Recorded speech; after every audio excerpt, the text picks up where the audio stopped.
Welcome, Trinidad and Tobago, to the Bourse Report. Well, today we're taking a look at some financial results for the 9-month period, respectively, of Angostura Holdings Limited as well as Unilever Caribbean Limited. Both groups would have reported increased earnings on the heels of very differing stories from a revenue perspective. Let's take a look at what would have happened and what investors might expect in the coming months ahead. Turning firstly to Angostura Holdings Limited, well, the group reported earnings per share of 51 cents, a 15.9% increase from the 44 cents reported in the prior comparable period, that is 9 months 2022 versus 9 months 2023. Now, revenues were up a fairly modest 1.3% from 711 odd million to 720 million.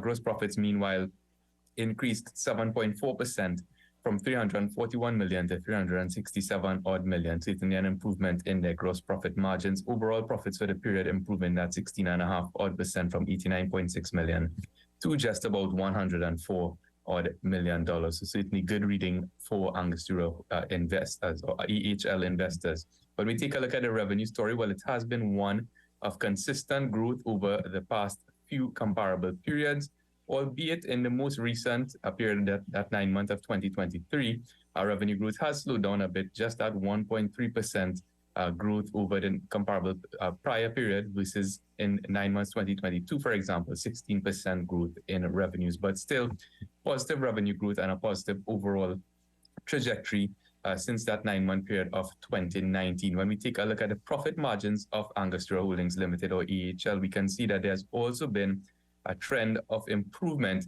most notably in that gross profit margin or GP margin ratio over the past 4 comparable periods, moving from 46.9% in that 9-month period of 2020, that's the green line, of course, all the way up to 50.9%. So certainly getting back to and marginally exceeding pre-COVID levels of that 50.6% way back in 2019. Fast forward to 2023, we're talking about closer to 51%. So again, good news for AHL investors. Operating profit margins have also recovered to its roughly 5-year average, around 18.5%, with the profit after tax margin also recovering to 14.5%, meaning that Angostura is increasing its ability to translate every dollar of revenue generated into profits for its shareholders and investors alike.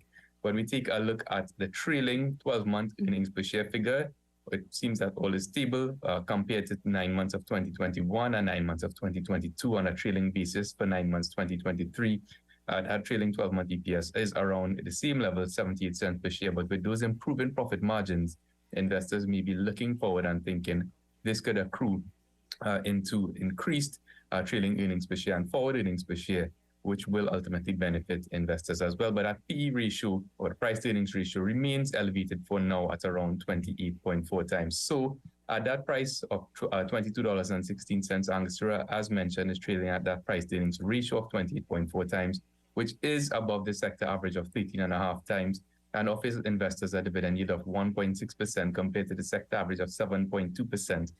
Take that with a grain of salt, given that sector dividend yield would have been significantly skewed by the very extraordinary dividend payment made by Unilever Caribbean Limited in recent history. Now, on the basis of increased revenue growth for AHL, as well as improving margins, but keeping an eye on those relatively high valuations, Bourse is maintaining a market weight rating on AHL for the time being. Turning very quickly to Unilever Caribbean Limited, or UCL, well, the group would have reported earnings per share of 51 cents, which was a stark improvement from the 2 cents reported in the prior comparable period of 9 months 2022, and over 2,400% increased. Revenues were down, however, 14.6% from 197 odd million to 168 million.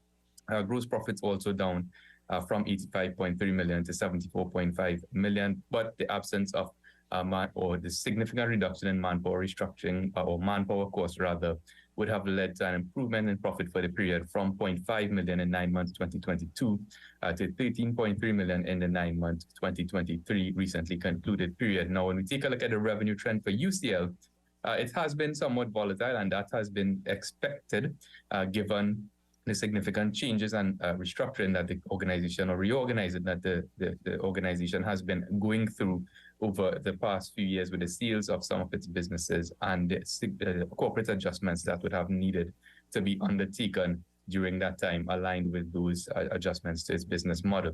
When we take a look at profit margins however, for UCL, we can see that there has been some continued improvement. Gross profit margin in that red column, for example, would have improved to 44.3%.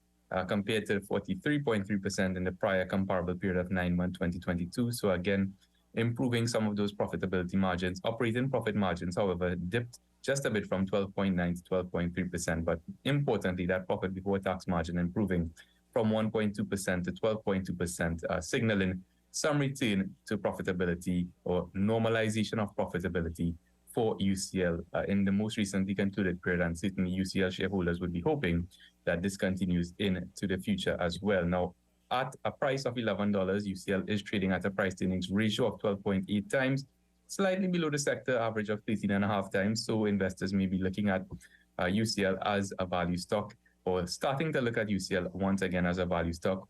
One of the key drivers for UCL's investor sentiment in subsequent periods will be its return to somewhat normalized dividend payments. In the past 12 months, that dividend yield has been 26.2%, as mentioned, but highly skewed by a very extraordinary dividend payment made by the company. As those dividends normalize in subsequent periods, it will give investors and shareholders much more clarity in terms of the value proposition on offer by UCL, and of course affect investor sentiment accordingly. Now, on the basis of those lower revenues, which we are observing, but those improving profitability margins and that evolving dividend payment story, as mentioned, Bourse is maintaining a market weight rating on UCL for the time being. That's it for this week's edition. For more information, you can give us a call at 2Bourse or 226-8773. Email us at invest@boursefinancial.com. And of course, you can check out our website, BourseInvestment.com, where all of our research is absolutely free. And of course, you can catch this article